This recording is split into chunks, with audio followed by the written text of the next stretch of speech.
الله الرحمن الرحیم د یوې مسلې طرف ته تاسو توجه کول غواړه، بلکې مسله خو نه د دې شیطاني دوکه ده.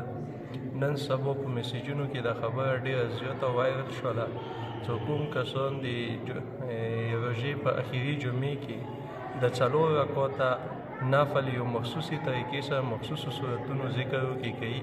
که دا وشي نو دې سره د ټول عمر المنځونه هغه قضایي رسي. بعض یې چې نه 200 میاشتو دا شیطاني دوکه ده، دا هیڅ حقیقتي نشته صرف د حدیثو کتابونو کې، بلکې بخاري شریف کې په خپله په اول جلد 84 نمبر صفحې کې د حدیث موجود ده چې تو عمر کې څو المنځونه قضا شوي د هر یوه قضایي به ته بېله بېله ګرځئ.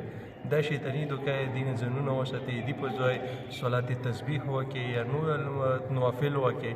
او خصوصي طور باندې دا طریقه تاسو کولی شئ چې هر یوه لمانځه سره تاسو کوم قضا او لمونځ وي ورسره وځنئ، هغه لمونځونه راګرځئ، هغې کې څه مسایقه نشته، خو لیکن دا شی دا شیطاني دوکه ده، بل هېڅ حقیقت نشته.